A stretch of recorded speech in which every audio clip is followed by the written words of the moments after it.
Hi, fourth grade friends. We are going to finish our Southwest magazine, so when we return next week, we can turn it in. We got one more to go, and then we will start science. So let's crank out these last three sections that we need. So you're going to need your Southwest magazine and your Southwest notebook page. We're going to do the resources, Texas and Oklahoma, and New Mexico and Arizona page. Okay? So let's start reading about resources in the Southwest. Okay, so I'm going to zoom in a little bit more. My picture is going to go away, but then we can see the words a little better. All right, we're going to start up here in the corner. Resources in the Southwest. It's just after recess and the class is buzzing with excitement. You've been studying resources in your state, and you know a field trip is coming up. Today, your teacher will let everyone vote on where to go. You wonder what the choices will be. Maybe you'll get to see a cattle ranch or a solar power plant. Your best friend loves spicy food and she wants to see a pepper farm. The Southwest has many resources and people use them in different ways. They put cattle ranches on the grassy plains. They get pine wood from forests in northern New Mexico and Arizona. In eastern Texas and Oklahoma, they cut down oak and hickory trees too. In Texas, Oklahoma, and New Mexico, people drill for oil and natural gas. They also mine coal, copper, and uranium. Uranium is a metal used as a fuel in some power plants. They also get energy from the sun to power homes and businesses. We're going to come back down on page 12. So first we have a map of the Southwest states. And in here, we can see, based off the little pictures, where all these different resources are located. And then the colors tell us like what kind of terrain or the ground looks like. So like there's some wheat and grains over here. Just normal farming, general farming like we have kind of in our Midwest. These dark patches are forests. Some fruits and vegetables way down here along the border, some in the middle around Phoenix, some by Tulsa in that corner part. Lots of cattle though, right? You see all that cattle and sheep? Lots of that. Alright, let's come down here, and I want you to pause the video while you read the many places.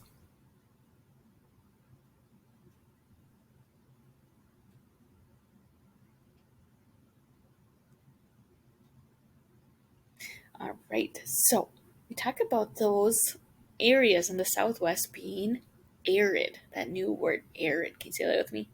Arid. And it means they don't get a lot of water. So they use that irrigation. We talked about kind of sending water through dry areas with pipes so that the farmers can get their lands watered. Because when there isn't a lot of rain, they need water still. Alright, then let's come over to the top of page 13 and pause the video while you read the grassy land little caption.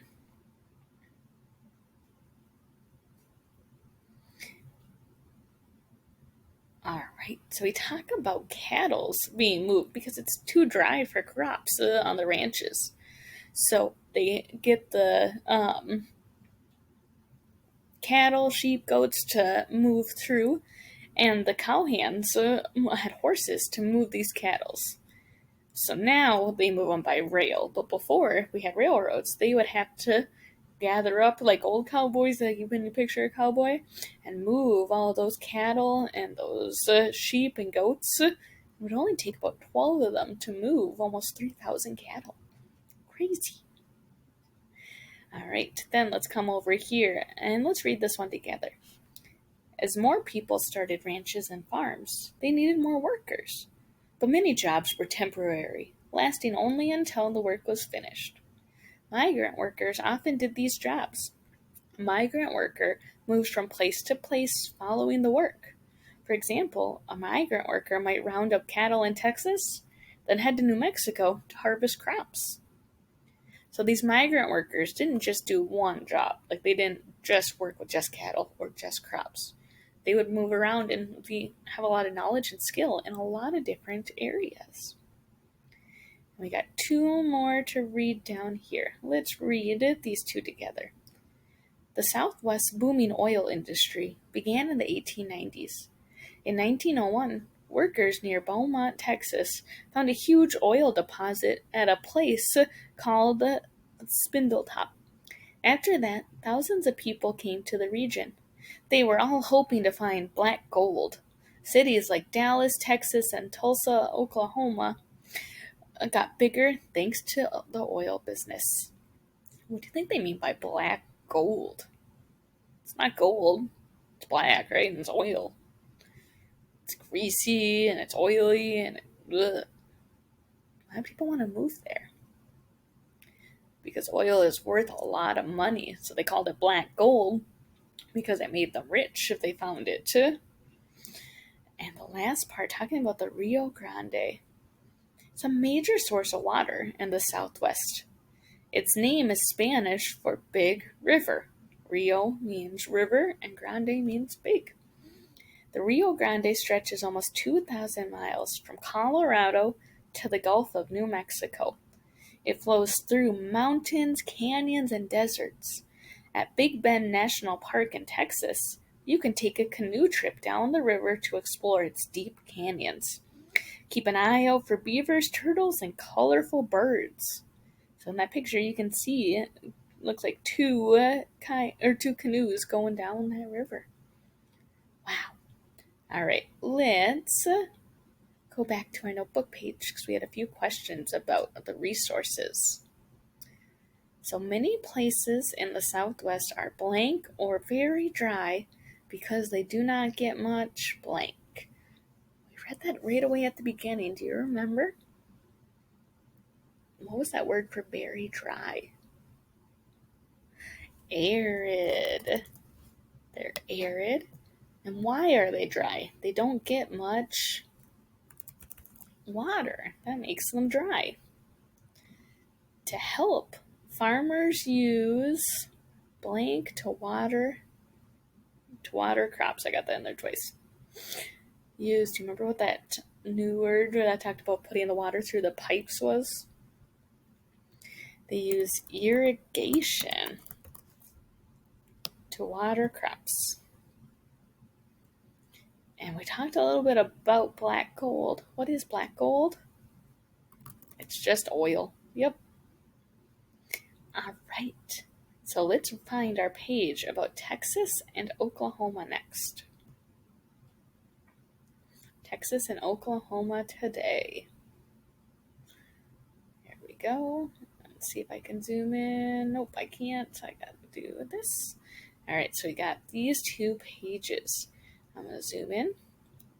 Why don't you pause the video while you read about Texas and Oklahoma today in this top section.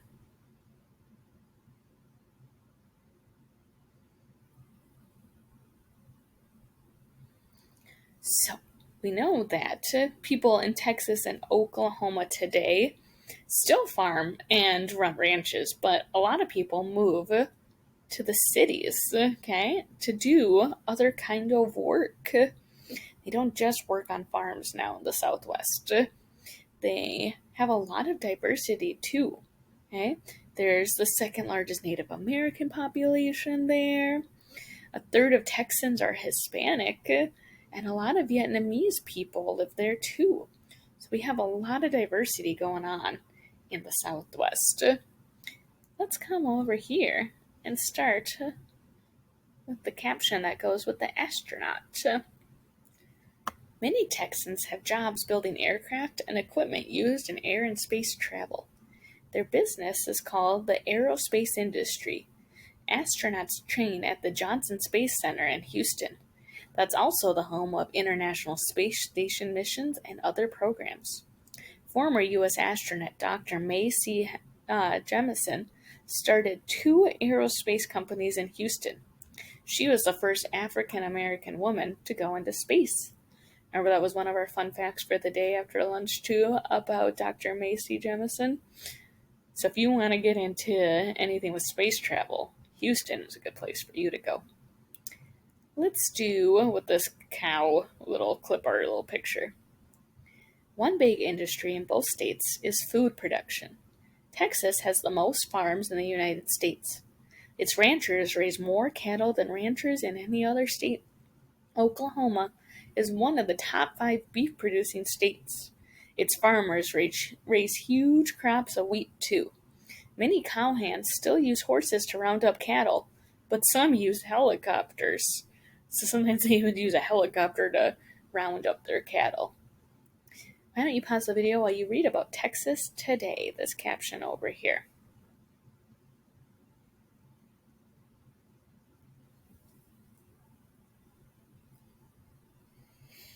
So looking at that, that's like that oil refinery where they take the oil where it's crude, so when it's natural, it comes straight out of the ground, and they take it to the refinery to kind of get processed so they can use it in things like gasoline.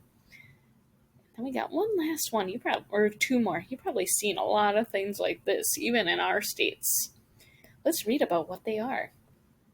Have you ever seen a bunch of windmills spinning close together on a hillside? That's called a wind farm. Texas and Oklahoma have a lot of wind farms. They're leaders in the industry of wind power. The wind turns the blades on a windmill, also called a wind turbine, and the turbine converts the wind's energy into electricity. The bigger the turbine, the more power it makes. So, these are really cool. These big blades, to get them where they need to go, they can only fit one blade on a huge, semi-truck trailer at a time. So for each one of these, it takes about 3 trucks to get to just the blades of the turbine there. They're huge. We saw them on our way back from spring break when we were driving through Kentucky, setting them up, and then we saw the huge turbines on the trailers, and we were like, oh, that was so cool to see them putting those up. And let's read about spring and summer. Wildflowers make Texas more colorful. Texas-born Lady Bird Johnson was the First Lady of the United States from 1963 to 1969. She supported a program to plant flowers along the nation's highways. Native plants, she said, give us a sense of where we are in this great land of ours. The city of Austin is home to the Lady Bird Johnson Wildflower Center. It works to conserve the state's native plants. So because of Lady Bird Johnson, the First Lady at that time from 1963 to 1969, they planted more of those wildflowers to help the scenery be more beautiful, but also to give them a sense of where you are. All right, let's look at our notebook page about Texas and Oklahoma. Blank has the nation's second largest Native American population. Ooh, let's take a look back. I remember reading that. Do you remember where we read that? We read it up here in our opening part. So blank has the second largest. Read through. Oh yeah, Oklahoma has the nation's second largest. So we're going to write Oklahoma. Remember, we have a capital letter on Oklahoma because it's the name of a state. So they live on a blank, which is land set aside for them. Do you remember what we call that land that's set aside for Native Americans? You can look back at your page if you need to. They live on a reservation, which is land set aside for them. And for this one, you got to circle do or do not. Most people do live on farms and ranches or do not live on farms and ranches. Most people do not. There's still farms and ranches, but a lot of people live, do you remember where? In the city. Good. All right. And then we're going to read New Mexico and Arizona's page, and we'll come back and name 2 big cities. So go ahead and turn your page in your magazine. This will be our last part for today. All right, New Mexico and Arizona today. Let's read the top part together. It's your first trip to the Grand Canyon, and you are totally amazed. Your teacher taught you about this giant gorge in northern Arizona, but seeing it in person really makes you think. You look down toward the river on the canyon floor, more than a mile away. You remember learning about John Wesley Powell, who first explored the canyon in 1869. That was a long time ago, and Arizona has changed. But the Grand Canyon isn't as incredible as it was when Powell first paddled through in a wooden boat. Arizona and New Mexico have grown a lot since Powell's time. Air conditioning made living in the desert more comfortable. As more people moved to the desert, cities got bigger. The largest ones now are Phoenix, Arizona, and Albuquerque, New Mexico. Highways, railroads, and airports make it easier to get around. People still work on farms, ranches, and mines in these states, but most have jobs in newer industries. So, kind of like what we just read about in Texas and Oklahoma. Some people still work on like the natural resources, but a lot of people have jobs in newer industries. Let's read about this artist up here. Her name is Georgia O'Keeffe. Many artists moved to the desert in the Southwest in the early 1900s. They liked its natural beauty and the warm weather. Their artwork showed people what the region looked like. Georgia O'Keeffe, above, lived and worked in Santa Fe, New Mexico, where she painted pictures of the landscape. Artist Kate Corey lived on reservations, so she lived on those Native American lands. She painted pictures of the Hopi people and of the Grand Canyon. And that's a picture down there of, what do you think? The Grand Canyon. Let's come up here and read with this cool painting here. Tourism is a big business in Arizona and New Mexico. People come from all around to see natural wonders like the Grand Canyon and Carlsbad Caverns, which is what's pictured up above. Visitors also like to explore the different cultures and historical places. Some might shop for Native American crafts in Santa Fe. Others might tour a historic Spanish mission in Tucson, Arizona. Down here is a picture of the volcano. Remember, we were so interested to read about the volcano? Ever wanted to see inside a volcano? You can do that at Capitoline Volcano in New Mexico. Visitors drive along a winding road to the top of this extinct volcano.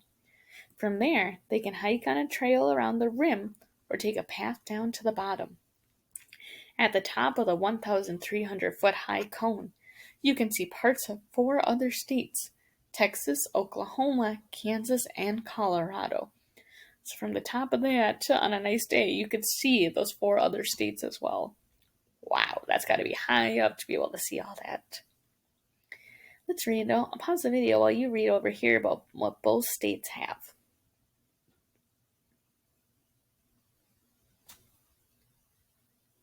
So they have a lot with electrical equipment and research laboratories, working at an observatory where people study space with instruments like those telescopes. So it has 27 telescopes at Kitt Peak, biggest collection in the world. So Texas had Houston, which had like the space center for astronauts, one of them. Now you can come over to Tucson, Arizona, and you see the observatory where you can look out and see all of the space with the satellites. Or not with satellites, with the telescopes. And this last part with this fountain, that's really tall, as tall as this building over here in this picture. Let's read about that.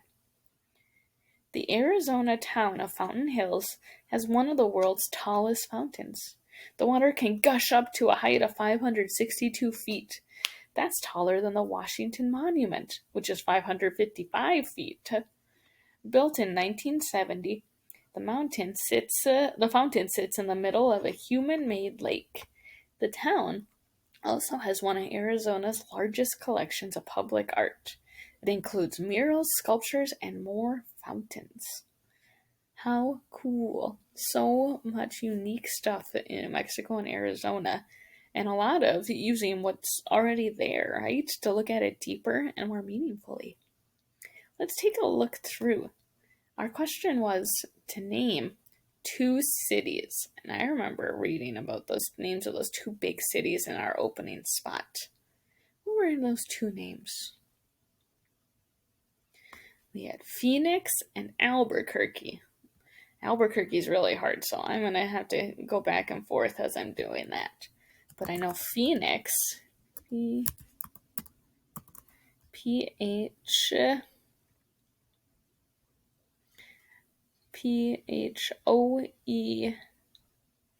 Oh, there we go. Oenix. And we're going to do AZ for Arizona's abbreviation. And then we have Albuquerque. ALB. UQ. UQU. ERQ. UE. And do you remember New Mexico's abbreviation? NM. Opposite of us, New Mexico. And that is the end of our Southwest magazine. Yay! So we have one more region to go, like I said, and then we will start our science unit. So I will see you next time. Bye, 4th graders.